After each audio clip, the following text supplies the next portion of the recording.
What's going on, guys? Happy Wednesday. Hopefully everyone's having a wonderful day. CJ's slacking in his late, so I'm just gonna start without him. Don't want to leave you guys hanging. So today we figured we would dig into aquascaping, which should be a fun one. And Dupree, since you're just messaging me on Instagram of photos, has a tank similar to Greg's. It is 60 by 36 by 30. Man, that's sweet dimensions. And he wanted some help with that one. Greg's tank similar. Love the island look like Greg, but I have a bunch of old live rock and I have to figure out some ideas. Yeah, so Greg's is primarily Marco Rock shelf rock, and he did a lot of the really shelfy islands, which is, you know, it's a cool way to do it. I really like the shelf look as well. Tons and tons of coral space, which is awesome. So we'll dig on in a sec. Aquascapiing J, Super Rel, Jing, I don't even know how to say your name, I'm sorry. Jingoya Palo, John Wright, Alyssa. What is going on, guys? Aquascapiing J. So when it comes to aquascaping, I mean, a lot of it really comes down to creativity and how you stack your rocks. A big thing for me is finding ways that the rocks naturally connect together to give it that natural look and not a forced look. Some of the rocks, if you know, it's like perfectly flat cut on the bottom as an overhang, it doesn't look natural. Do you think we see these fake rocks are too dense, or do we think bile balls are a good substitute? If you have a sand bed, I think that makes up for it. If you don't have a sand bed, then there is a bit of a consideration there. Personally, I like sand beds. But yeah, more pores, more bacteria space. You know, there's higher flow and lower flow, the more anaerobic zones. All that stuff adds up. So if you're very sparse on rock and no sand, then it might be worth having some extra media in your sump. I'm a big fan of the Sipperacs. I think they call like sintered glass. Tons and tons of surface area. Do I have any? Since I dropped one the other day. They're kind of like a ceramic ring, but they're glass. And they're called sintered glass. And they don't deteriorate like some of the ceramic does. And there's tons and tons of flow through it. So I think these things are awesome. They're like a really good option. Actually working on a sintered glass product. Ah, very cool. It'd be cool to make a scape out of this stuff. It'd be awesome. Thanks for the recommendation on the TG7. What a camera. I don't really know what I'm doing. I'm getting more professional looking photos. Love it. I sent some to you. Do you have any tips and tricks? Okay. Do I have mine in sight? It's somewhere on my desk or in my office. But the biggest thing with the TG cameras, set it. There's a custom white balance you can set by taking a picture of something white under your blues and your current lighting. So I did the same thing, take a white frag plug, take something white in your tank and use that there's a little target and you use that to set the white balance. I do that once under heavy blues and once under normal. Then usually one of the two of those settings is like pretty much good to go.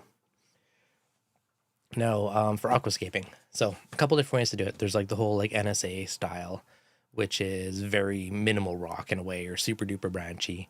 And it's a little bit of a balance between habitat and, you know, caves and more stuff for the fish, you know, versus the like minimal aesthetic.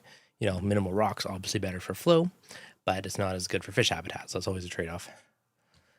Explorer, loved the video on the orca this week. Thank you. That was all my little DIY mods. My video was slightly out of focus, what bothered me, but it was too late to refilm it, so I had to roll with it. But yeah, tons of really cool. It just like really cleaned up the look of it instead of having the wires out and, you know, sanded out and have that little boot in there. It's actually using paper just near the tank. Oh yeah, I mean, that could work too, to be honest. So as for gluing, if anyone watched my latest aquascaping video, I think more people need to utilize this. Nios reef cement and the super viscous super glue is magic.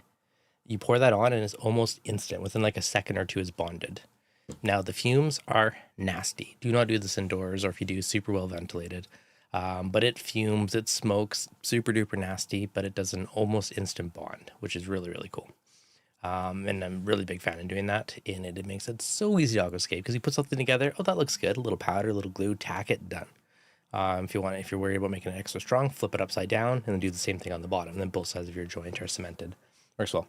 I haven't tried this yet, but supposedly a very similar thing works well with the Marco Reef powder. So I did buy a bunch of these bags as well. Ended up not using this, used the reef cement because I ended up using purple rock, so I didn't want to use the white powder. But if you're using Marco Rock, the Marco Rock powder works very well. Similar thing with super glue. This kind of works as like an aggregate to help bond it. Or you could do the cement and then do this on top of it just to like blend it in with the rest of the rocks. I think it's a really good way to go.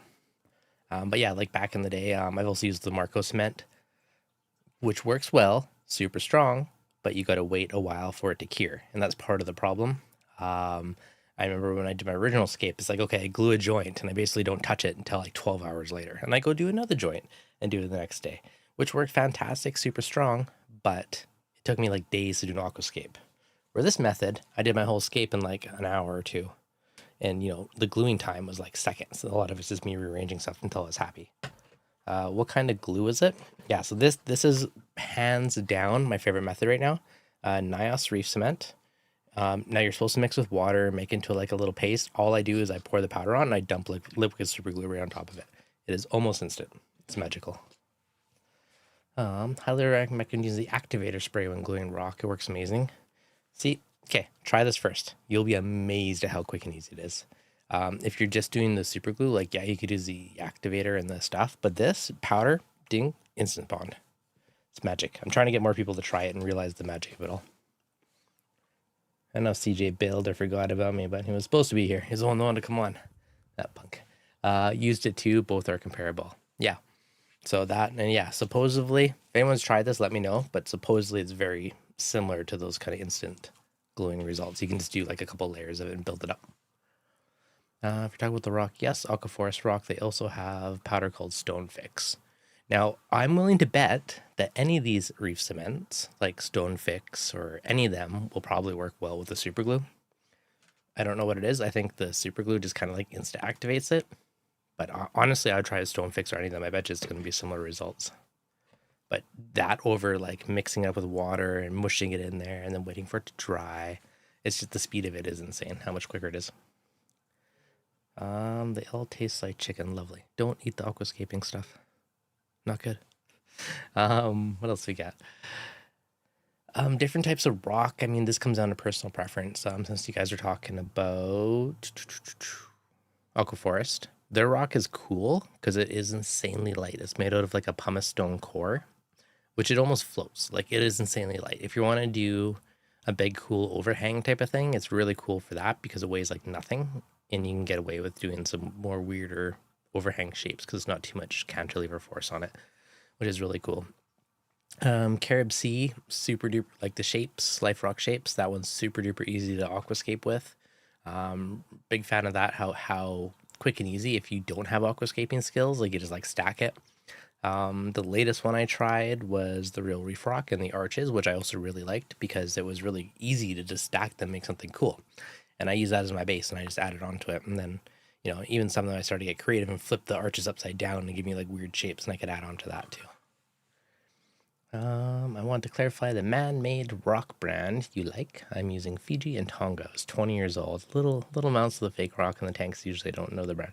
I would like to try Tonga, to be honest. That's one I haven't, but it's one of the ones I think would be really cool to try. So one of these days. It's hard to find, though. It's very, very hard to find, like, legit real Tonga anymore. I had a bunch at one time, and I sold it, and I wish I never did. Because it'd be cool to do a big tank with it. There's one guy's tank who's no longer up. His name was Robert. I filmed his tank, and his whole scape was Tonga branches, and just like little points of it were on the ground. So most of his scape was basically suspended above it. And it was really cool from like a flow perspective, how much flow could actually go underneath everything. John, you have to be sure to be happy with your aquascape when you're gluing it. Surely I've graded from 3 to 5 foot, and the main thing was to get the corals in, then scape after. How do you get the corals in before scaping? That's tricky. So the biggest thing is you need to consider how heavy the rock is and how big it's going to be. If you can't glue it too big, it'll be unwieldy. So in general, I try and glue like a couple pieces. And then if it's, you know, connecting, maybe I glue a couple pieces of that rock and you just put them together. But you need to make sure it's manageable, right? You got to be able to get it in and out of the tank. Always a big consideration. Explorer, thank you for the $10 super chat. Much appreciated.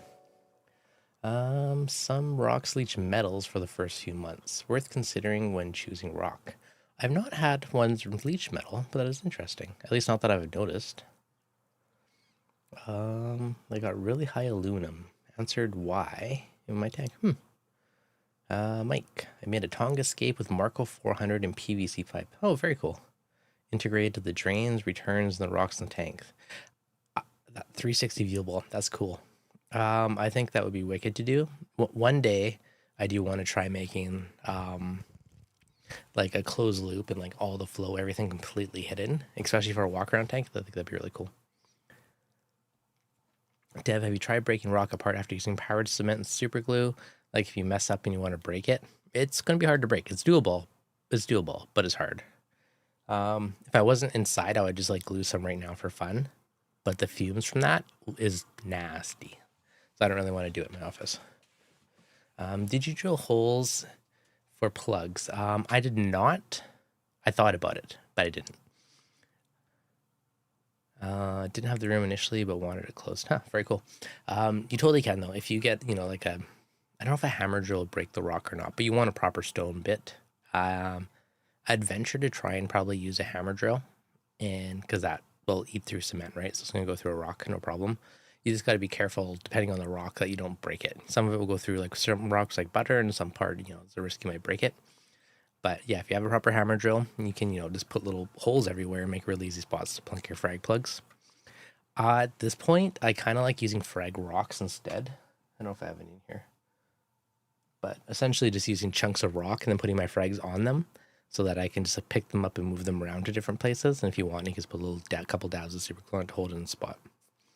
3/4 inch concrete bit. Yeah, so I mean, concrete drill, way to go. Have you added water to the new tank? Yes, I have. It is fully cycled and it's going through a bit of the uglies. I'm starting to get diatoms on the sand bed and all that fun stuff. But it is definitely full. Filled it up a week and a half ago, 2 weeks ago. She's cycled in about a week. It was roughly about 7 days. And then for I dosed 2 to 3 ppm of ammonia before that was fully gone. And then I had nitrite, and now those are basically gone. So she's cycled. I will have fish I'm adding tomorrow. So I have some fish that should be in the mail as we speak. Leaving on a jet plane, coming to visit me in the morning. So that'll be exciting. But yes, the tank is definitely filled. So I'm stoked for that. Of course, you can't see anything because it's super blue, but it's kind of the focus. The virtual green screen's taken over. But yeah, she's full. She's wet. She's running. Currently full of diatoms. Part of your paying your dues to the uglies. Ideally, if I had more live rock, wouldn't have been an issue. But I use all dry rock, mostly new dry live sand. I did take a couple handfuls of sand from my NAS tank and threw it in there. And I had a bunch of sip racks from the sump that I moved in there, which also helped with the cycle. I do have more of these, and I have been debating if it's worth adding them or not. I'm also going to add a bunch of bottled bacteria as well. So I know the tank is cycled. I know it's good. I did get a 16-ounce bottle of Fritz Strobostar 900 because that alone can cycle a tank super quick. So I'd add that in as a bit of a backup just to boost up the bacteria. And just for fun, I'm also going to get some of the PNS cycle stuff just to see what that is for different. So I've used the feed stuff, but not the cycle stuff. So I'm also kind of curious to try that one out. So we're going to add those so that in. I'm trying to add more diversity and more life and goodness to the tank. But yeah, I got some cool fishies coming, so I'm excited for that. And I'm trying to do a bunch of stuff that I don't normally do, just because it'll be kind of fun. Now, some of them are dart fish and other stuff, so I do got to make sure the lid's working on there. That's the one tricky bit so far. Because it came with a lid, which I'm going to have to modify, I think, just probably tonight. This is an interim fix. And yeah, and I think it's going to be good. And then I got top lids rebuilding the one chunk of the lid for me, so I can have a proper full one. I recently dosed the 2 PNS bacterias, and it's great. Awesome. Yeah, I've used the coral feed one, the purple non-sulfur bacteria one, but they have one that's called like Deep Cycle or something like that. That's the one I got. Michael, what tank are you going to use the sea torch skimmer on? I'm going to use it on my water box. That is also in the mail, so I should have that tomorrow, the next day too, as well as some fishies. So it's an exciting day for the reef. We're getting life, we're getting better filtration, all kinds of good stuff in there. which I'm excited for.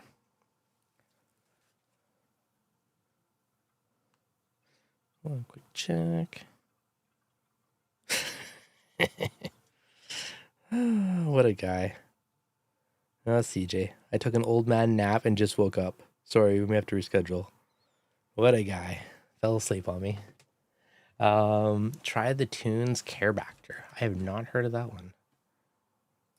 When are we setting up saltwater ponds? If I lived in a spot that was warm enough all year round, I would be all over that. I think it'd be super cool. How many gallons is it? Roughly 200 gallons. Probably like 220 with sump. Yeah, I've never heard of the Tunes Carebacter, but I like it. Problem solving for high nitrate phosphates, an algae killer, par excellent. Bacteria. Blah, blah, blah. It's for cleaning a tank. I don't know about cycling it, but sounds cool. Keep an eye out for it. Acrobatic Jazz, reading up on hydrospace after Salem's podcast seems like a first in the hobby with a bacteria product that actually lists ingredients. I appreciate that. Rather than just bacteria probiotics. Yeah, I agree. They actually say, like purple non-sulfur, and they list what's actually in it, which I appreciate. They also have a kit to culture your own, which I also think is pretty cool. What's the first fish going into the new tank? Well, let me check my order list. There is a few fish going in. And then some of my stuff was not in stock, but assuming it all makes it and is all in stock and all shipped. Dun, dun, dun. Once I find the right email.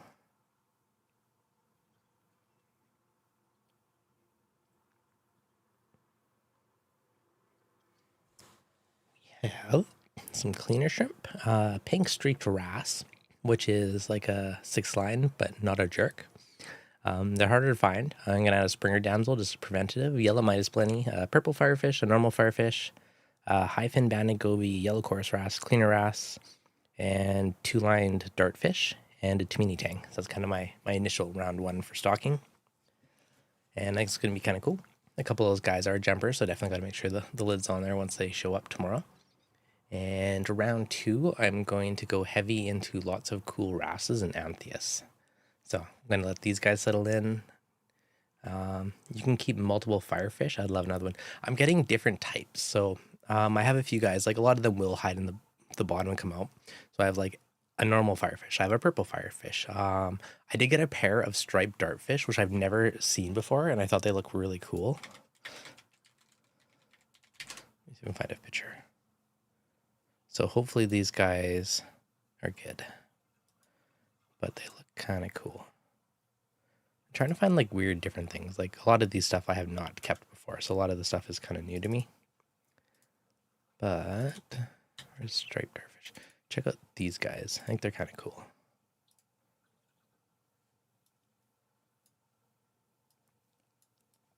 Yeah, so those guys look pretty sweet. So I saw those in stock, and I've never seen them in stock before. So not from Quality Marines, just a photo I found online, but I think those are pretty cool. So I'm kind of stoked for those.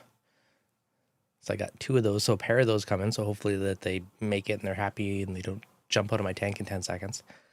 But really cool. Yeah, so I don't know. I'm just really on the hunt for like different things, like just cool different things. But of course, a lot of them are jumpers. So tonight's job is going to be modifying the lid to somehow fit around my orca until I get the proper mid lid. It's a bit of a stopgap. Yeah, so multiple firefish, like generally in a big tank, you can keep multiples, but generally you just want one unless they're a bonded pair. Did you consider a Red Sea cleaner wrasse? I got the standard Blue Streak cleaner wrasse for now. I don't know if it's a Red Sea or a normal one, but yeah, it's definitely one of them. My Trident is reading bad NO3 range. Any ideas how to fix it? I did 2 tests, same thing. My Hannah is reading 24. That should be within range. I would try cleaning it. Usually any of the Tridents, if they are giving you test errors, usually to me, it tells me they need to be cleaned. So if there's any stuff like buggered up in the little intake tube, so usually I pop that off, I'll rinse it out, clean the little cuvette. And if it's still having issues, there's usually that little like diaphragm in the middle. that little like black thing where all the tubes connect to. And usually I'll take that and I'll take a little syringe and like force water through it and just flush it all out. And that usually fixes all the weirdness. That works on like 90% of Trident issues if it's been sitting or if there's anything plugged or stuck in it, anything crusty inside.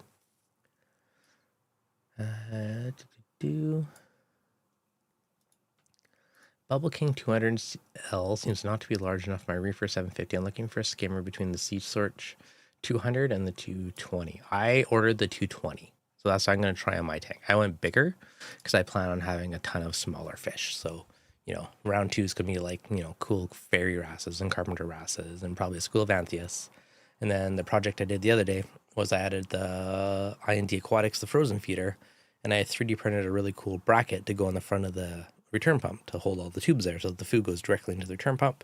You know, it's all hidden, stealthy, it shoots it out through the return nozzles and the flow kick it all over the tank. I think that's going to be great for feeding lots of little tiny active mouse. You know of a video with a lot of detailed placement of corals. I can make one as I do it. I'm kind of using the set up the new tank as a bit of an excuse to do a lot more of the beginner corals again. Or not, sorry, beginner corals. Beginner kind of how-to stuff. So as I do it, you know, coral placement, I'll totally do a video on that once I get the first batch of corals and which ones I'll say where I'm putting it and why I'm putting it there. Just gave away a cleaner wrasse as it was bullying my fish. Little punk. So cleaner wrasses will try and pick and clean other fish. Bigger fish like it, little fish probably do not. Fish found leg. Don't forget to like and subscribe. I would concur. If you guys have not, it's really funny because like I still get like lots of views, but less people subscribe these days. It's a trend. So if you're not subscribed, hit that subscribe button. Keep the YouTube gods happy. Protobio startup, my tank 3 days in. I did use that as well. I found a bunch of old vials that are hopefully not expired, but I just dumped those in as well. It's kind of like bacteria soup method, but it works. Back to the aquascaping side, Dupree, since you're asking, big large one, yeah, tons and tons of Marco shelf, and I would just really just stagger it. When you're looking at your tank, look top down. Where is the lake going to hit? Where's the coral placement going to be? That's one of the big ones. Aside from that, you know, when I'm doing a Peninsula tank, I always look at what are the viewing ends of the tank. You know, if you're looking at your tank from, say, this side and this side, you want to make sure there's a bit of a slope that way. And I also, if you're looking at this way, I also want to make sure there's a bit of a slope that way. So personally, I always try and take those little considerations to, you know, tier it to an extent because it gives your tank more depth. Also, too, with, you know, different little arches and hidey holes, like it's a mixture of habitat and what looks cool. Just got the wife a Cade tank for her discus. Oh, very cool. She needs Aquascape ideas. Okay, discus is a whole nother ball game. Discus is like get some cool driftwood and a ton of plants. If I was doing discus. I don't think I have any photos, but back in the day, I used to be like hardcore into like planta tanks. And it was all about doing crazy scapes. And now it's all about coral and rock scapes. But yeah, totally just find some really cool driftwood, you know, same thing, you know, smaller plants in the bottom, bigger in the back. You kind of got to build that depth into the tank. And I think that adds quite a bit. Dun, dun, dun. So yeah, we'll find out on the Sea Torch soon. That one we will have, I don't know, probably play for it for a good week before I make a video on it. But I think it's, from everything I heard, people that have used it, they say it's awesome. And supposedly it's, you know, on par with the Bubble King, which is sweet. Because I like quiet and skims well. So I'll take it if it's good. So hopefully, fingers crossed. Wasn't the cheapest thing in the world, but it's cheaper than a Bubble King. Hopefully it's good. What is going on, Alex? Welcome.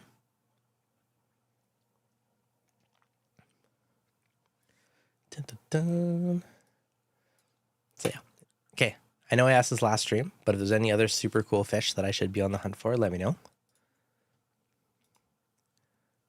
That one dartfish is the only like cool new one that I found since we chatted last week's stream.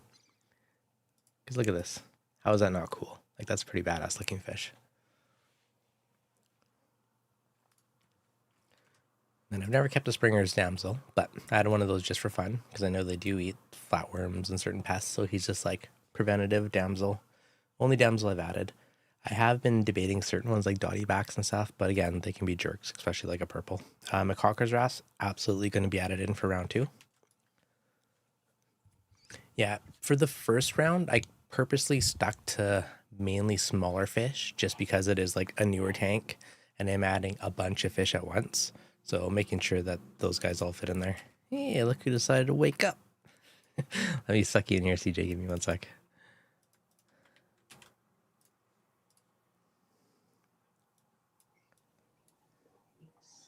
Good morning,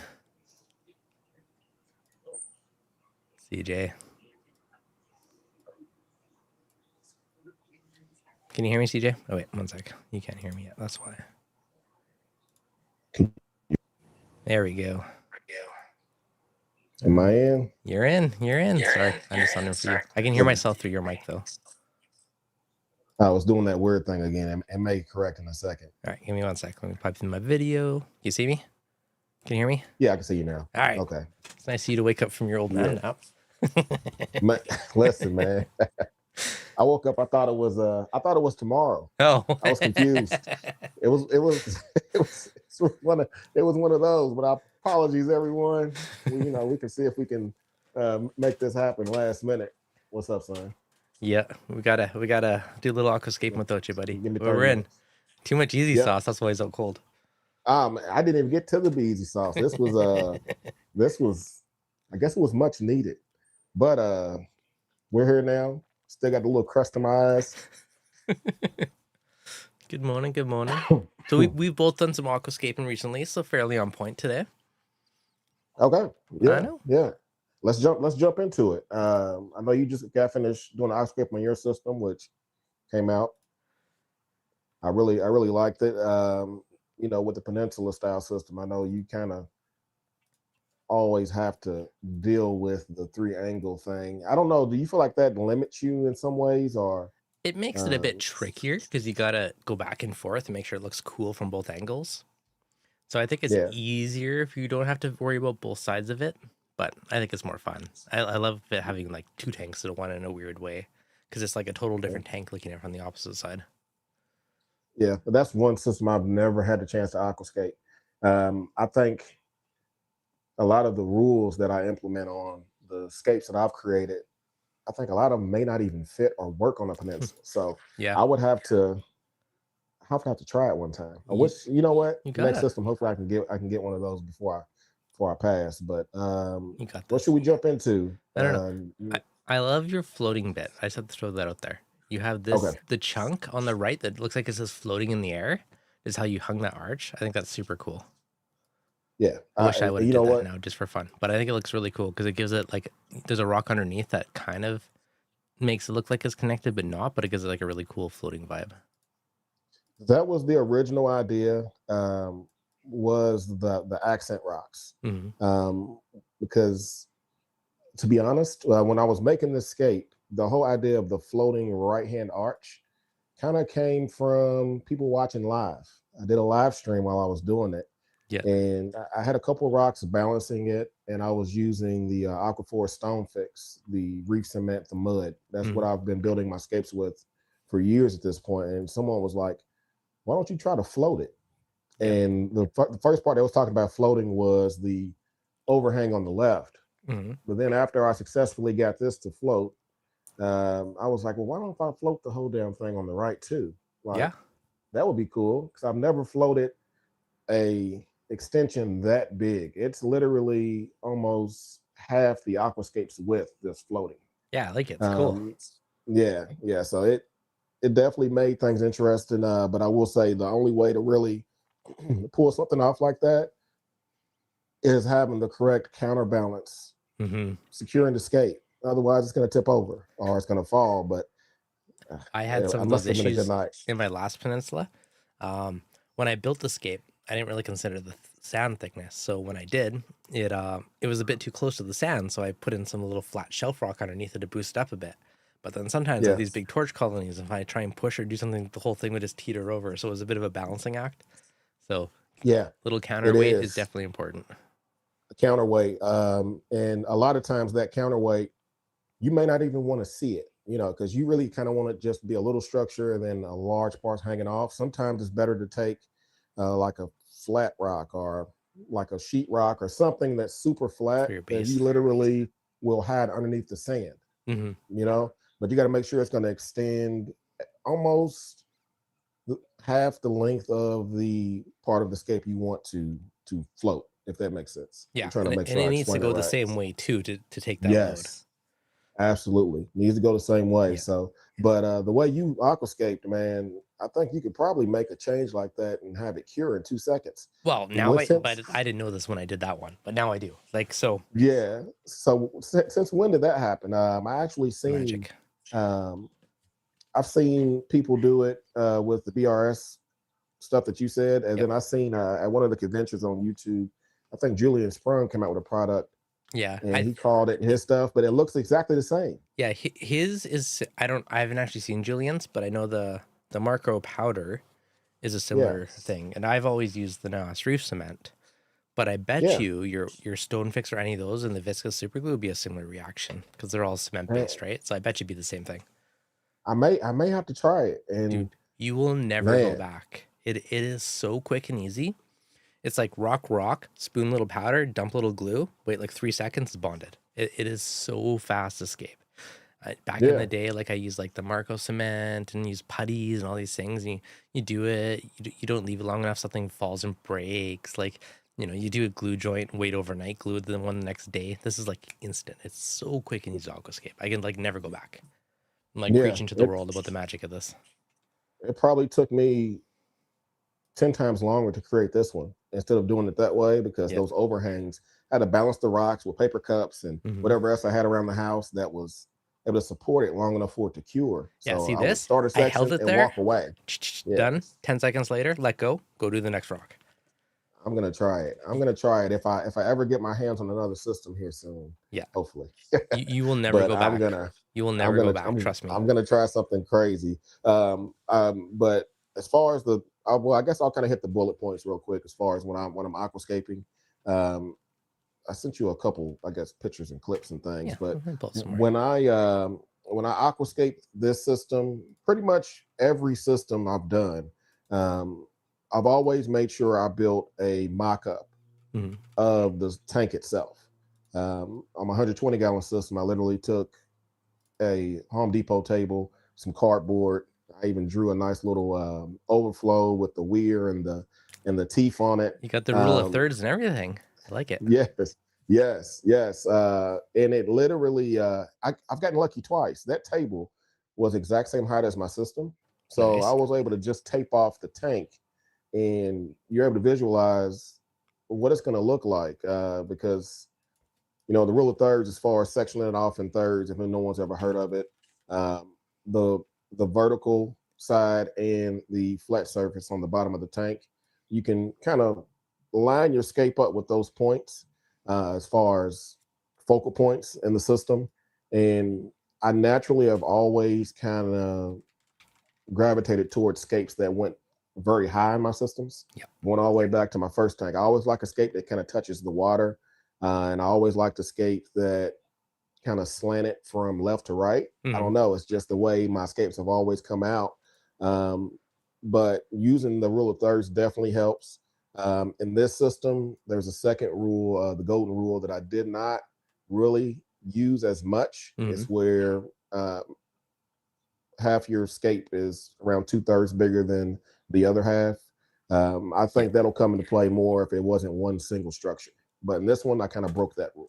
So no, that's fair. So if people don't know, the rule of thirds is like more of a photography thing. So standard people put your person in the middle of the photo, and then that's it, right? They take your photo. But it's more interesting if they're offset in one of those thirds, and you can use that, or like the golden spiral, I think it's called. But you're kind of making your eye circle intentionally around the space and take it all in more. So it's kind of a photography thing, but it works really well for aquascaping for add more visual interest to it. Absolutely does. And I'll tell you, for anyone that's wanting to escape and just throwing rock in your tank to start off, man, if you can set up something outside the system and tape it off and get it to a way to where you can accommodate for the hidden loss of space in your tank. So whatever system you have, whatever the measurements are, you automatically want to knock off maybe 2 inches from the top of the tank, because your water line's not going to be up to the very top. So in most tanks, I would argue going way lower. My early escapes, I did the same thing where I went super high in the tank. It depends on the tank. But if Right. you get into acros or certain things later, they need space to grow. And you're very Yes. limited on coral space, on, this arch that's 90% of the way up your water column. So in the past, I've done that so many times. Now, if you're putting plants and cool stuff on top of it, intentional, 100%. Yeah. But now when I did my latest scape, I made sure it was less 50% of the tank or less, so that I had all Yeah. that future coral scape, because your corals turn into your scape in the long term. So that's another always consideration. Yeah, that is, especially SPS, and that kind of brings me to something that I'm gonna maybe poke your brain a little bit on here in a second with another system, because I would love to have a SPS focused aquascape because I've Mhm. never really done that. This tank, I always had the thought and dream of it being a mixed reef, meaning that entire archway on the right. I really want it to be an SPS Mhm. section. That's why that archway allows a little more room, Yeah. that vertical space you're talking about. That was the idea behind it. But oh, well, let me get sidetracked. So the vertical space, as far as the water height, is important. Yep. And then I always try to section off at least 3 inches, 3.5 inches or so from the edge of the glass all the Yep. way around the tank That's a big one. for maintenance. That is super huge. Maintenance and flow Yes. is, man, it's like, I don't even know what to say. Just do it. Just leave yourself some space to be able to clean your glass, to be able to allow some corals to grow off the side of your aquascape, the back of your aquascape. Um, Definitely important. And then the last thing that I started doing a few years ago on my last couple systems was elevating my scape. Mm. The Be Easy feet, if you want to call it that. Yep. But I used the throwaway ice Mm. cube trays, with the Stone Fix putty, let Mm. it cure, and it created Little legs. nice little legs that every one of my scapes from now on are suspended off the bottom around that much. That's a good So idea, actually. I haven't thought about that one. I like it. completely flow friendly. Even with sand, Mm. um, that aquascape I have in here now, it allows water to get underneath it.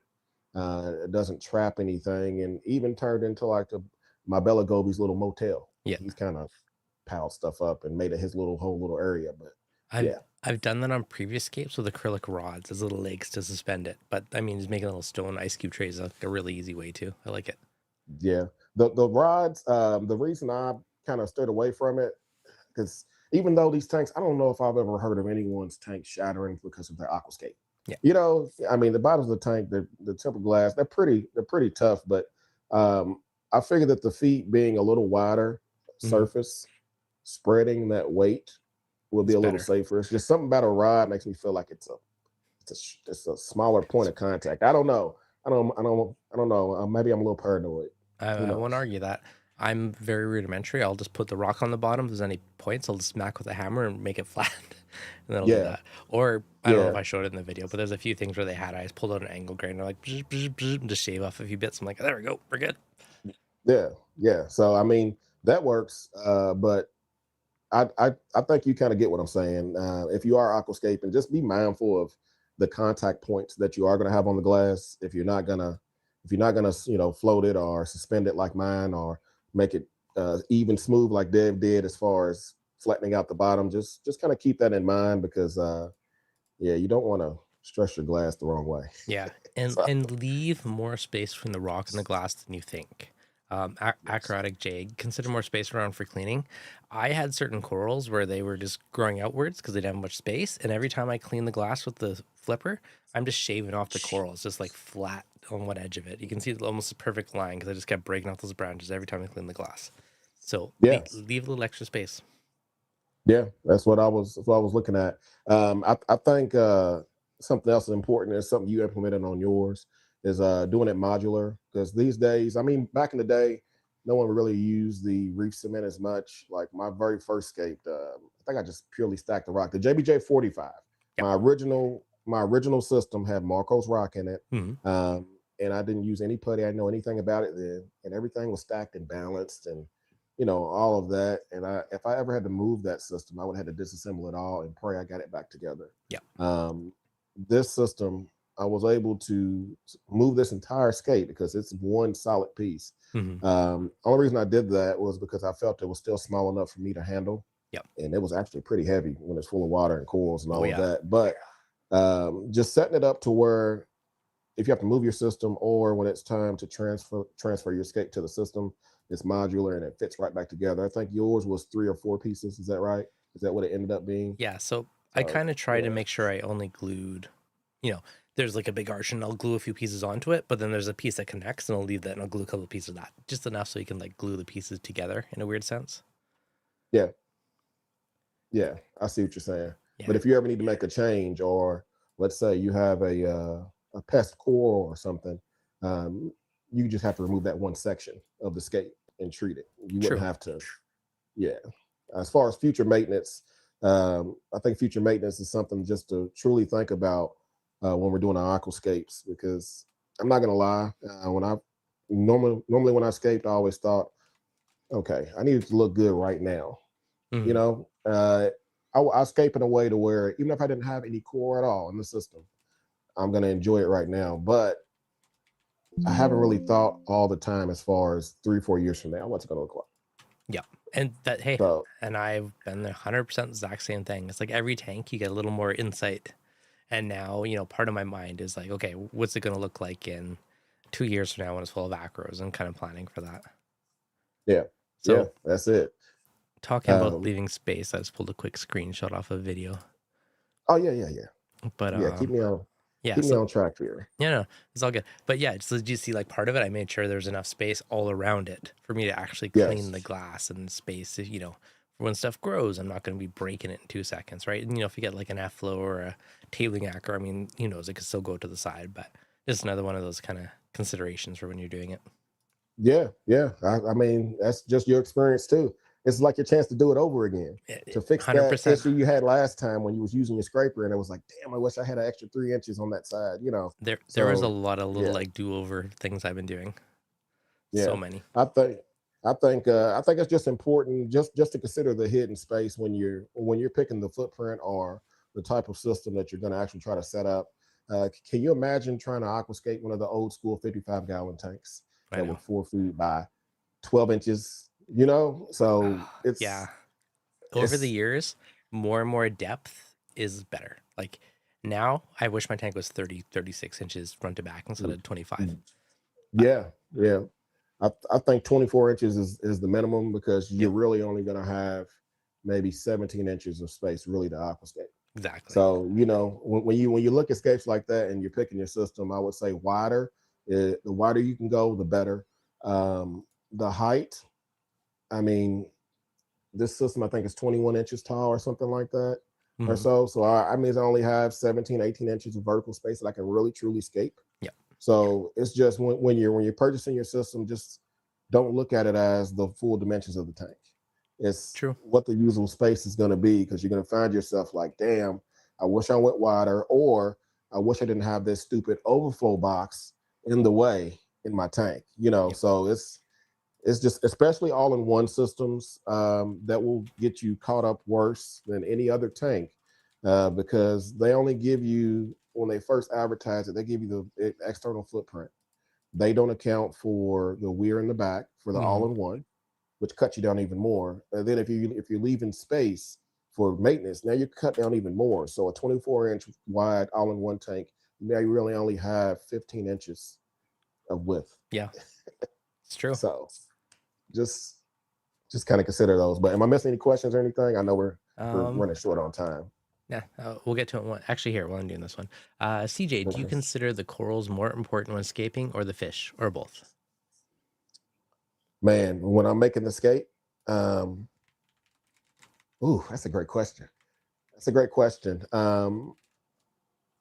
I create the skate. The first thought is the look of the skate. I'm not Yep. gonna lie. Yeah. I don't.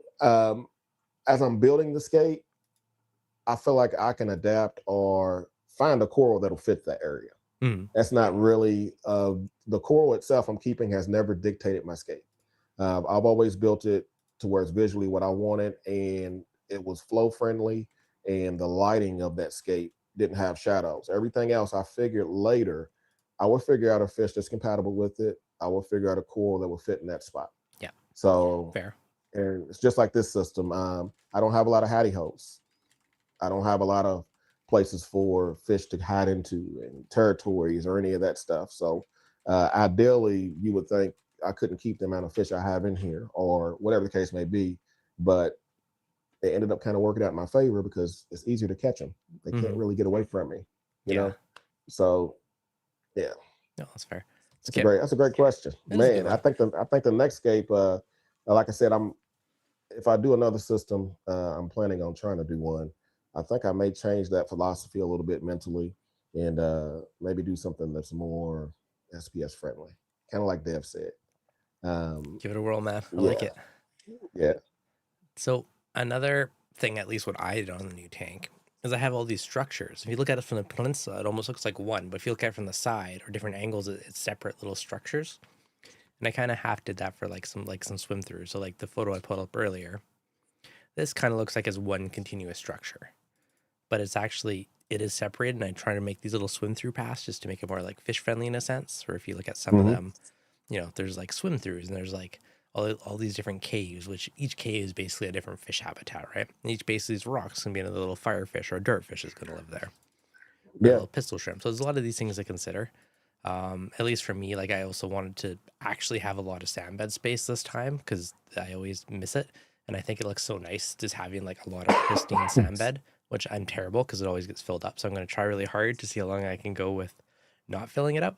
But I thought it was kind of fun to make, you know, lots of really cool structures that if from some angles they look like one piece, but other angles you see all these swim throughs and all these little like holes and little different things. So kind of depends on the way you're looking at it.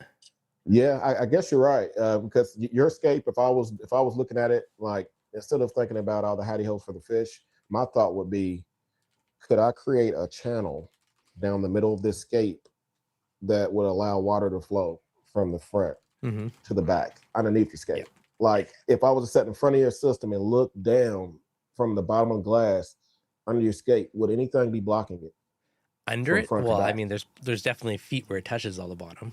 You see what I'm saying? But that would be my thought process behind it. I don't know. I just never really planned for the fish. I think I just planned for the flow. Yeah, that's fair. If that and the lighting, of course. I used to do flashlight checks after I dry fitted my scape. You know, put it in a dark room, take a large light, and shine it over the system. I used to do that as well, just to make sure I wasn't having shadowing. I think, man, that question really kind of got me thinking. Like, damn, have I really always made my aquascapes just to paint a picture in my mind versus the livestock I'm keeping? Interesting. Yeah, mine morph as I go. It's kind of like you have a rough idea in your mind, but it's partially dictated based off like how stuff fits together and what looks good. Like there's certain rocks where they're just not going to look together. It's not going to flow, and we can get other structures where it kind of flows and just looks awesome. So that's always a big consideration for me too. Is like what looks natural. You know, like for instance, like I've had some really cool aquaforest rock, but there's a few chunks that just wouldn't mesh up nicely for me. So I had to, you know, dabble with that a bit. You know, and some of them it's like, okay, here's little floating ledges and overhangs, and you know, which is, you know, what corals are going to go there. That's another consideration, at least in the peninsula. If you're going through the long end and lesser flow, okay, what's going to be happier there? What's going to be happier in like the higher up sections? You know, the flow. It's all these little things you have to consider. Freaking art paint daily. Too much rocks I take out as needed. Had a phone call come in. Figured so. My back? You're back. But yeah, like fish. Oh, there's a temporary thing. But yeah, like your placement, like your rock, you know, what fish you're going in, you know, if you're going heavy on wrasses, like some of them hide in the rocks, some hide in the sand bed. So some of these things do matter for the scape and which ones you do. So there's some considerations of fish habitat, you know, like I want a bunch of anthias because I've never kept like a big school of them, so they could be kind of fun. So I wanted more space up high so they get lots of flow without space. So all these little considerations you kind of like half in your mind based on what you want to do. Okay, here you go. You can see some little points. I don't have a lot of stuff touching the sand bed, but I do have points touching it. Yeah, I see. Yeah, so That there's like sounds one base nice. here, you know, got a little base here, then I got little branches and shelves kind of naturally-ish, not natural, but coming off of all the rocks to give me different. I am curious though. I mean, with you kind of planning on keeping SPS, this was an opportunity for you to create those little drilled holes or places to mount them, or maybe places to I thought temporarily about it. move your SPS. Like that's why I was wondering, why didn't you do it on this system? Because generally an acro is going to get way too big for one tiny little frag plug hole. So Hmm. what I like to do is take a chunk of rock and glue the coral to that rock, and I can just put that rock somewhere. And if I just got to put a little dab of super glue gel, it'll keep in spot. The rock has lots of like Yes. nooks and crannies and stuff, but I generally like to use like little frag rocks to mount stuff rather than the coral, because it's still semi flexible. And then the frag plug to me just screams, it just your eyes go to it. Or if it's glued to a rock, it looks natural. Yes. Yep. Okay. Yeah. So I guess that's kind of phase two of aquascaping is future thinking as far as being able to move your corals. Yeah. Because no matter what tank you have, even a system like this, Mm-hmm. anemone goes on a walk, I may have to save something. You Yep. know, I may have to be able to move it. So I think that'll be the next phase for me is can I create, like you said, a little piece of rubble rock or maybe some putty Yep. and do an impression of a frag plug or something. I've seen people do it many ways, Yeah. but just doing it in a way that allows you to be able to move corals in the future. Yeah. So I don't know if you can tell, but Yeah, all of these gonies I cut off and glued to a rock. So like you see the one, the lastrina, the over there, like they're all on yeah, a rock. So I could pick them up and move them around to different spots if I wanted to or needed to. It's kind of hard to tell in the awesome. video, but they're all like, you know, see the one behind Yeah, me. You you can would kind of think see that it's they're all on its own growing little on the rock. rock. Yeah. Yeah, that's that. So you're the master at hiding how you added the coral. Well, So yeah, because you then it might looks need to share natural some of that and it's still sauce. modular. Yeah, yeah. So I guess that goes into the modular conversation. But yeah, I would think so. Man, I'm really interested in trying that spray method you said. I wonder if I created this scape that same way. When I picked it up, it had to move systems. This thing survived going in a trash can, going over speed bumps and jumping around and bangling around, and it's still rock solid. I'm Nice. just wondering if you can get that powder and down into the joints to where it's that solid, to where you would trust it. I think I would. It's pretty tough. Okay. Like, you Okay. know, within gluing stuff, like a minute later, I picked it up off the two separate rocks, like one which is a ledge glued to it and flipped upside down and it held. So, Yes. and if you really want to solidify it, like some of the other ones, I flipped upside down and I glued the bottom as well. So they glued top and bottom to kind of like really seal it in. So I I mean, guess. if you're hitting a sledgehammer, I mean probably not, but for normal use, I think you're pretty damn safe. Like if I it like wasn't it. gonna like take me out and blind me with fumes, I would just do it in the office right now for as an example, but it's nasty. So I shouldn't do it in this room. So if I got another tank, I shouldn't put a table in this office unless I can open Do both it of those well ventilated, windows. man, like a fan. Like if that gets in Yeah. your eyes are like burning and like it is nasty fumes. Window open fan if you're doing inside, but honestly, do outside if you can. Okay. Play it But safe. it's Okay. worth it for bonding in seconds. You're like, oh, this looks cool. Tack, next, done. Like it is Yeah. so fast, seconds. It's And I bet it magic. doesn't take as much. I bet you end up using way less of the powder than you would if you mixed mud. You know, it's Oh yeah, probably minimal probably. waste. Yeah. Okay. I got you. Yeah. I was trying to think of anything else I may have missed. But man, I think I've always, like I said, I've always kind of just looked at scapes as kind of creating art, painting a picture of visually. It just kind of happens. I do look for inspiration each time I'm doing escape. Like the future system I'm planning, I'm Hmm. currently looking for inspiration as far as SPS style aquascapes Yep. that are for purely SPS. So taking into account the way you kind of have the top half of your system open for growth. Yep. And I've also seen people who have columns that go all the way to the water surface So as a focal point, and then the left side or right side of the tank has like a wall. It's yeah, different. I was like, maybe there's still a way. there's always a way. But Yeah, for acros, I would personally try and keep it, mid tank and lower for your escape. Because acros grow up. Like I had like green slimers that were like that tall. Like they need a lot of space to yeah, grow. So personally, I would keep it to about mid tank is the max of your rock. Also consider acros will try and grow into each other. So if you can build more little arms and legs and branches off of your rock, each one's going to be its own little acro space. Where if they're too close together on like a flat rock, they're going to kind of grow together quicker and easier. Yeah, I think those are a couple big things. You know, acros generally are higher up in the tanks. You know, depends on how you do your structure. They like lots of flow. So at least, you know, Peninsula me, you know, the first 70% of the tank is going to be really acro heavy, and then you'll probably do some torches or LPS gonnies on the far part. And then I also have my lower shelves where I'll probably do, maybe I'll do gonnies or something. I don't know yet. Yeah. So let me ask you this. I know you're going to be going mixed reef because you know you have those different areas, lower flow and all those things. If you wanted to truly make that Peninsula 100% sticks, 100% SPS, what would you have done different to the scape you have now? Not much, to be honest, because it's a Peninsula. Right. The only other consideration is if you did bare bottom and knotted sand, you could crank the flow higher. Like I'm already getting little sand bed drifts just because I already have my flow cranked up, even though there's nothing in it. But that would be the only big thing. But again, I love a white sand bed, so I can't help myself. But yeah, and you got all the critters, man. You got the gobies, the wrasses that needed to sleep in. I mean, So, but yeah, I'm like, I want to do a bunch of those weird different creatures. I mean, they're probably normal for other people, but they're not stuff that I'd normally pick. So I'm trying to pick stuff that are not the fish that I normally have. I'm trying to do different things for the most part. Okay. Yeah, I got you. But that's just like a personal thing, right? Because I've done reef tanks for so many years, and I'm like, okay, what can I do that's different than my normal? I got you. I got you. Well, every new system is a new opportunity. So I think everyone, as you run across the hobby and people who have created multiple tanks, I think everyone develops their own signature as far as how their scapes look. You can look at your system and be like, it's a ReefDudes scape. You know, you can look at mine and be like, okay, it's probably CJ probably made something like that. Because it's vertical, it goes high to the water. You know, it's one of those things. So I guess what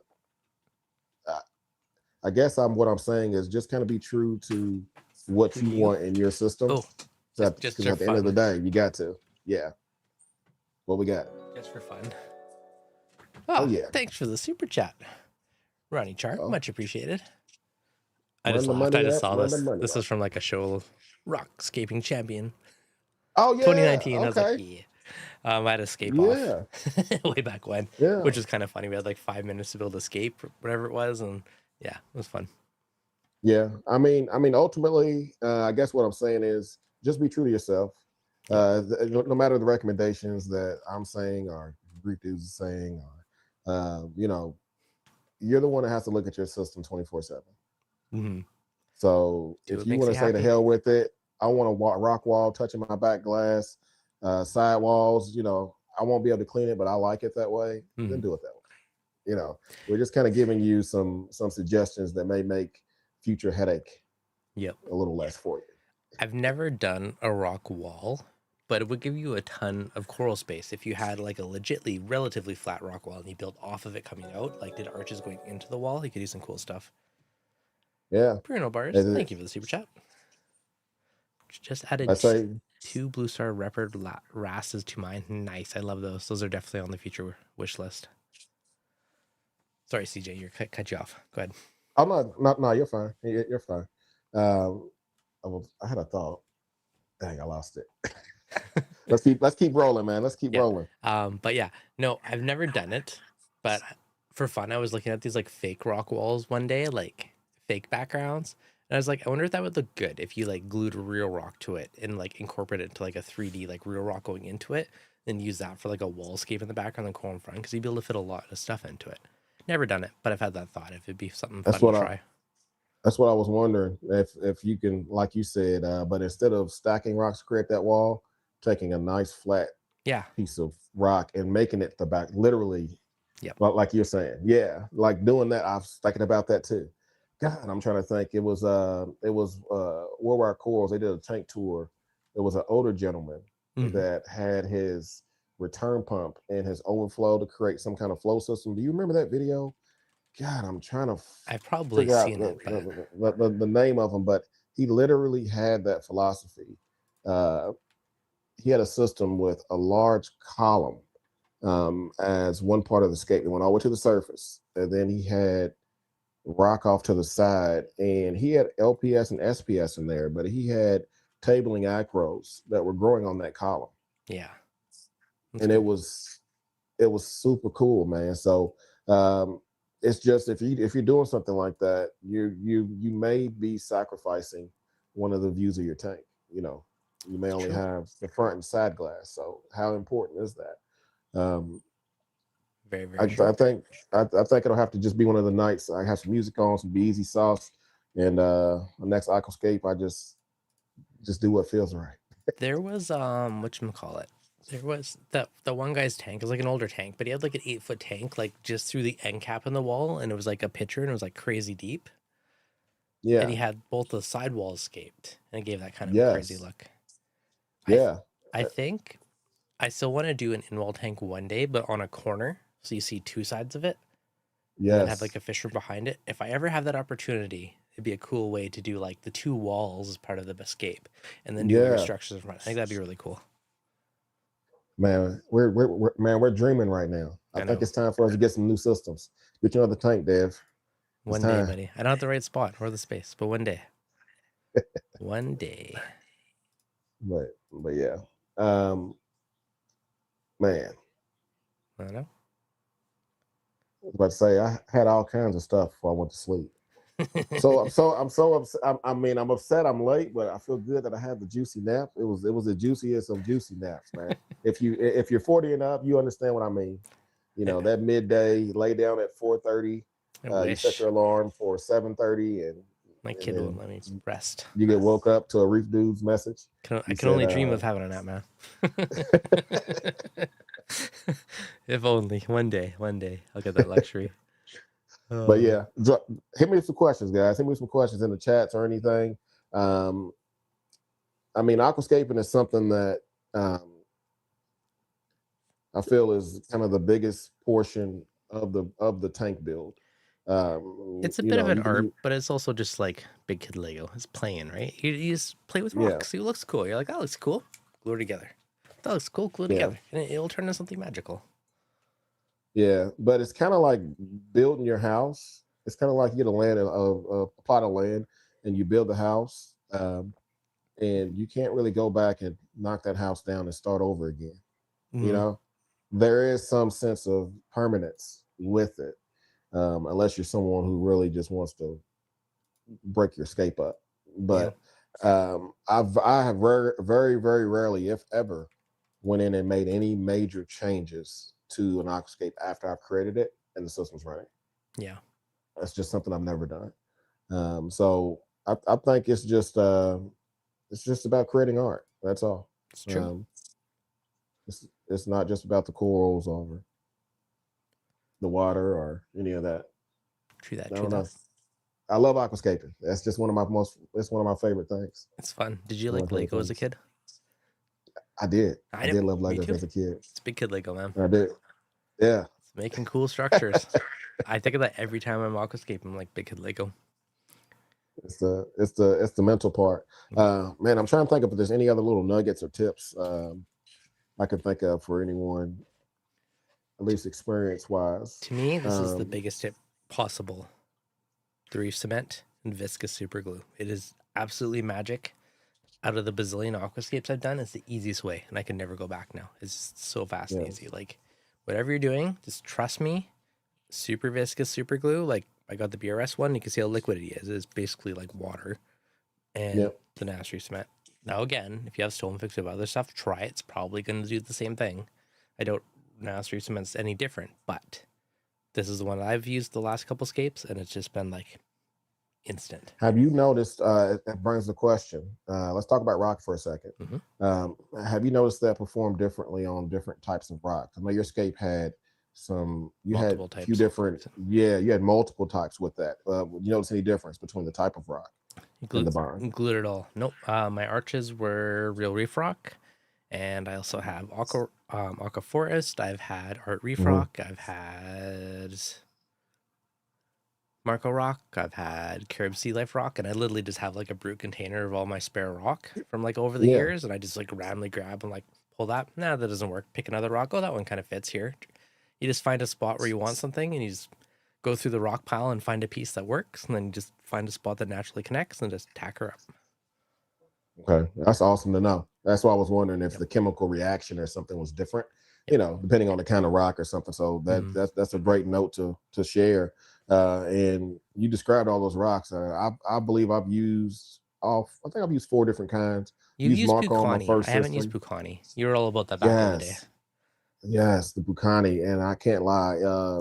Marco's Miss it. rock, Real Reef rock I've used, the Aquaforce rock in this system, and the Bucani. And I got to tell you, the Bucani rock was the biggest headache I've ever had in my life. Really? Just because of the nutrients, or what's the reason? Because I didn't cook it.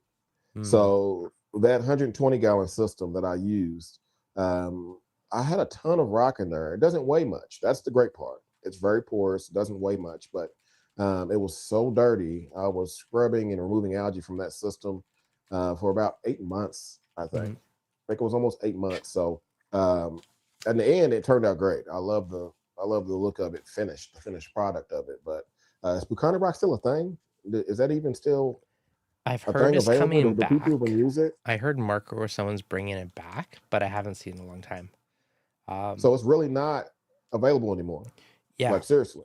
No, the OG one is not, but Marco supposedly had some other source that they were going to bring out. So possibly. Wow.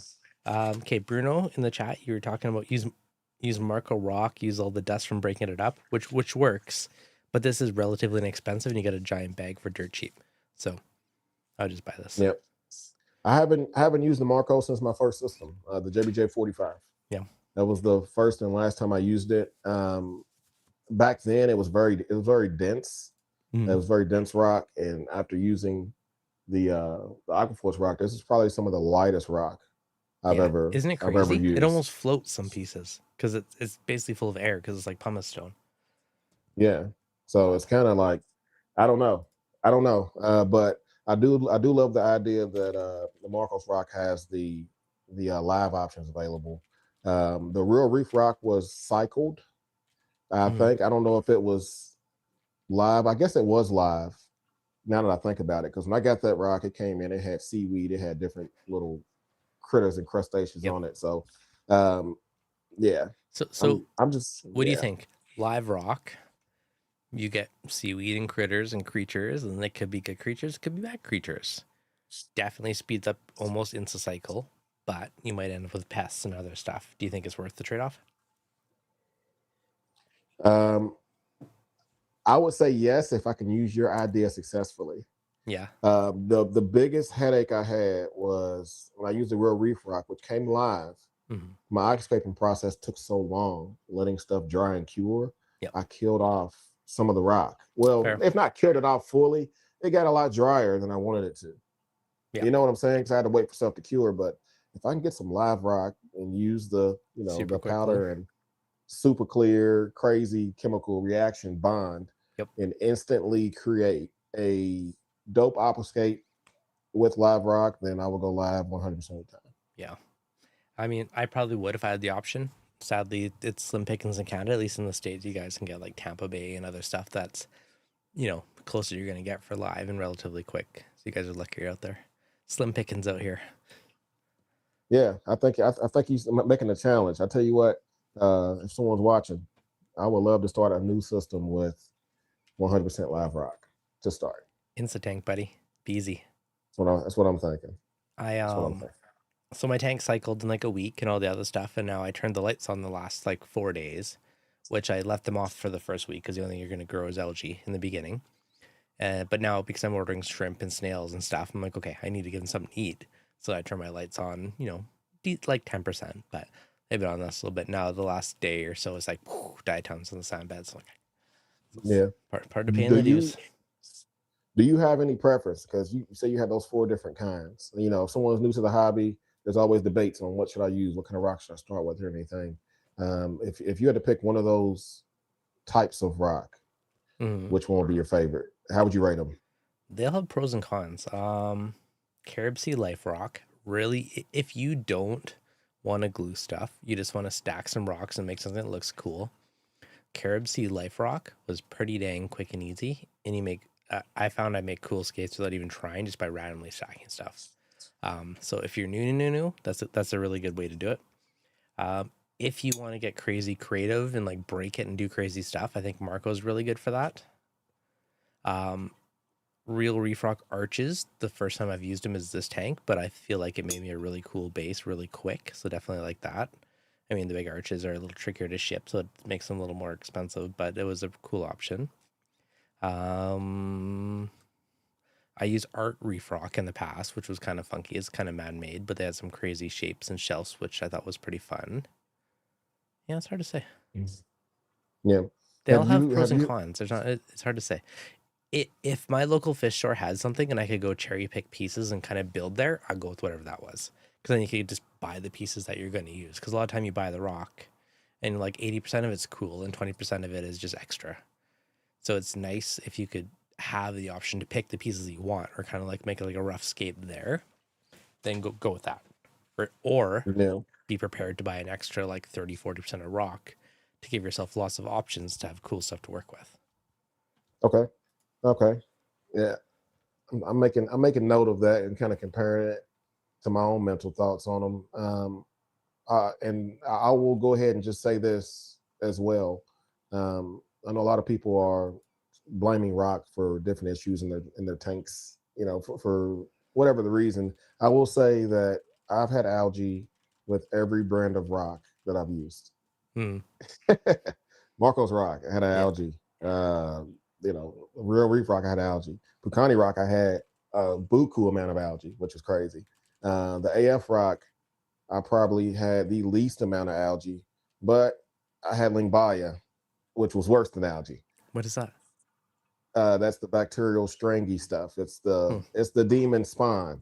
Oh, is that like the chrysophytes or whatever, like the golden stringy algae? Oh man, it's nasty. You can't even grab it.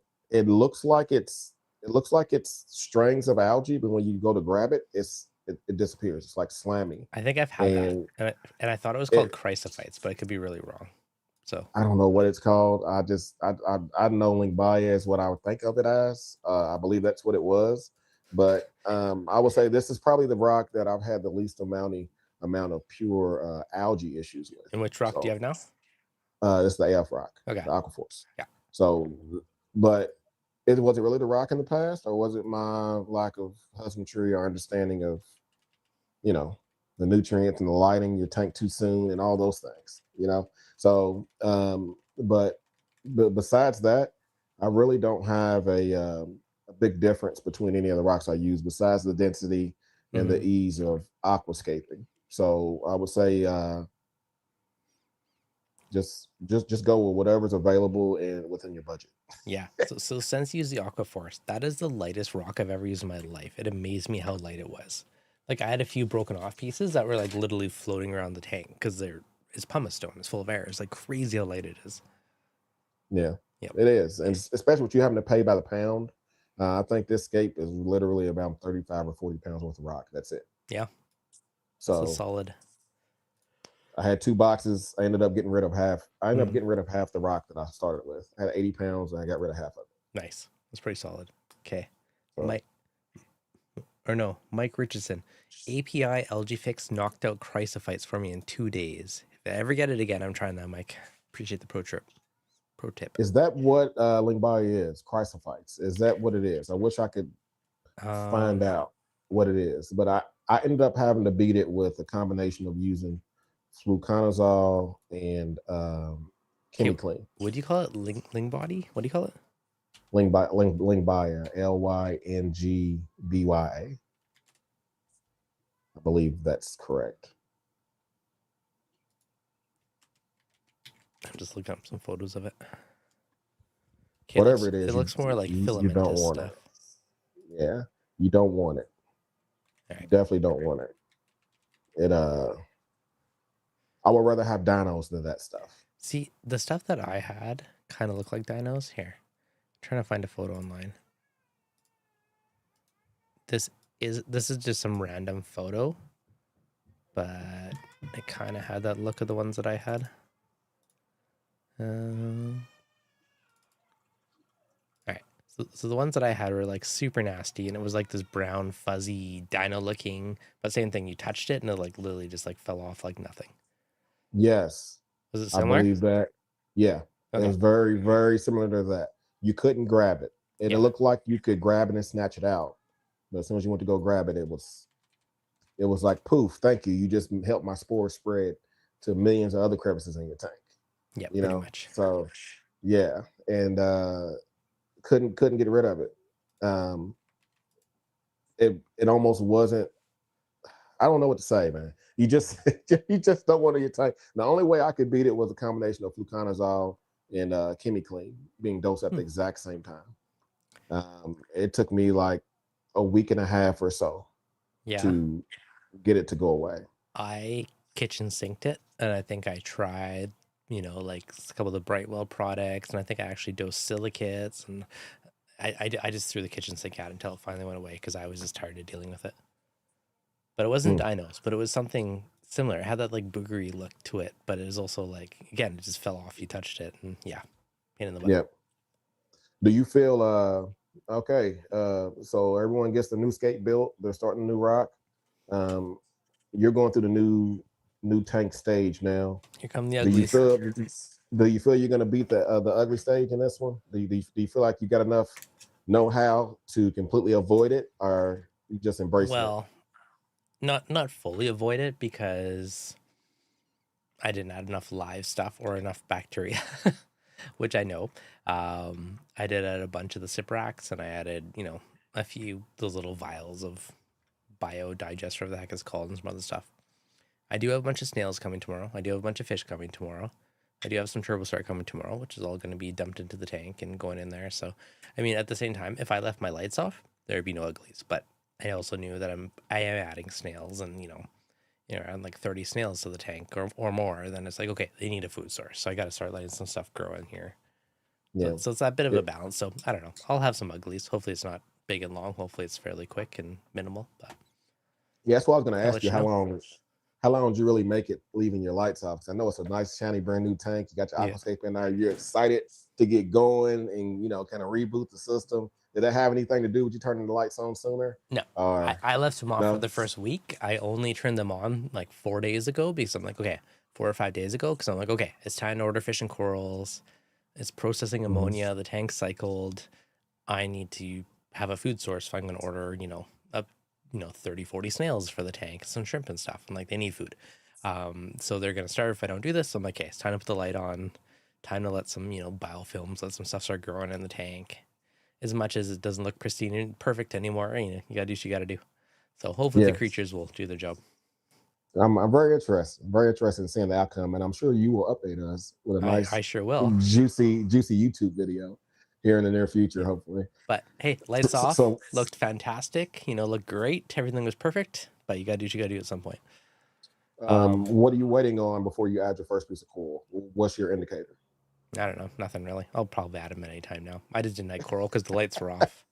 And now I'm gonna add Yeah, some fish and some cleanup crew, and then at any point now I'll probably like be tempted to get some coral, and I'll have to crank up the lights because they're only at 10% right now, so I'll yeah. bump them back up once I actually add coral. Okay, I got you. Well, I'm sending Dev great vibes for this beginning of the tank journey. Hopefully, he Appreciated. doesn't run into any crazy, ugly nasties and all of that. Hopefully not. We've all had enough. Are you seeding your system with Coraline at all? Is that something that you started yet? I haven't. I've thought about it, but I haven't done it yet. Like they have coraline in a bottle. Historically, I've just picked like a dead snail shell with coraline and just like Hmm. rubbed it on the rock, and then it just propagate from there. And Yeah, one silly part of me is like, I could just not introduce it. He'll find a way eventually. And I'd be like, if I don't introduce it, then it's less cleaning the glass in the pump. So I was like, yeah, I but got I you. mean, it's probably Okay, good for the tank. So I got you. yeah, I I know. got you. All right, Um, yeah. Hang on a second. Oh crap, I gotta find my Mike, charger. important to ghost feed. Yeah, we'll wrap her up soonish. But yeah, important to ghost feed. I just went straight for pure ammonia chloride because that's what basically fish pee everything is. It breaks down, turns into ammonia, then goes to nitrate. So I just went straight to the source and just dumped in ammonia chloride to 2 to 3 ppm. 2 ppm is a good point to shoot for. I went a bit higher because I dosed a bit much, but then just let it process it. And that same thing as feeding it and ghost feeding. You're just more Yes. direction, less waste. The ammonia in the bottle, what I will say is just be careful, anyone who's watching. I'm only saying this because I've made every mistake that I'm telling you or sharing you. Don't overdo the ammonia. It's very, very, very, very easy to do. And you'll have around 5 ppm of ammonia in your system trying to do a fishless cycle, you know. So And just be very careful with the amount. and if your ammonia is too high, it will stall out your cycle. Yes. And I also learned as your tank is cycling and your bacteria is growing, that consumes alkalinity. So because I put the elk tester on there, I was watching my elk like hourly test as I was cycling in the tank. And as the bacteria population grew and processed it, my alkalinity was dropping, which I thought was super interesting. So that would also rationally tell me if your elk bottoms out or you drop too low, that could also potentially stall your cycle. Craziness. I know. That Someone told me about this and I was curious. I had to test it. Yeah, Yep. but those are the things that are the hidden processes that people miss because who's really testing alkalinity during a cycle? You know, I it's normally just one of wouldn't those until I things. heard that and I had to find out for Yeah, myself. yeah, that is crazy. So alkalinity, I mean, you know, your alkalinity is associated with your pH in your system. So Yep. I wonder if it's because of the oxygen levels in the tank. Possibly. I also have the skimmer on there, sucking in outside air to help with the pH. And I have to have it tuned low, so it's not actually skimming, but I'm doing it more just for air exchange. Man, Yeah. that is a hell of an observation. Okay, so wait. Let me find a graph here. Can I go back a bit? But yes, it's super crazy. I don't know. I like testing random weird things. But you can see before I dosed, you could watch the elk drop as until I actually dosed it back up again. So a 7 dropped down to almost 6. You know, just below 6 is down to like 5.8, and I dosed a bunch, and then it came back up. Yeah, because you have nothing else consuming it in there. It's not coils consuming it. It's nothing else. Literally, bacteria was affecting the alkalinity. That is crazy. You know what? I'm gonna do some more homework on that one. Yep. To try to get the real reason why. But I am running out. I am running out of time. My battery, unfortunately, I didn't charge it because I was sleeping. I'm down to like 5%. So I can go until it cuts off. We will wrap her up. We've been at it for a good hour. But yeah, thanks for waking up and joining us today. Yeah, sorry everybody. Sorry, I apologize. It's all good. So you're like, let's do a stream. Message you, nothing. I was like, what a guy. But we worked hard. We worked hard on, you know, trying to get the things ready for it. But I know. Yes. No, it's lessons learned. It is. It's good. Okay, Bruno, Ronnie, Rocky, thank you guys for super chats. Much appreciated. Yeah, CJ, thanks for waking up and joining me. Always appreciated. And if you haven't followed CJ's, make sure you follow the BZ. You got the Facebook, you got the YouTubes. Starting to pump out content. You're just a guy with a phone, but you're making good videos. So that's good. Yep, that's it. She's still a brother with a phone, using the phone right now on the live stream. I like it. All right. We will wake you up from your nap in a few weeks and do it again. But yeah, always appreciate having you, buddy. All right. Hey, thanks everyone for joining. I'm getting ready to go cook a late dinner. Starving. That's on my list too. All right. Thanks, guys. Have a good night. Till next time. Bye. Bye.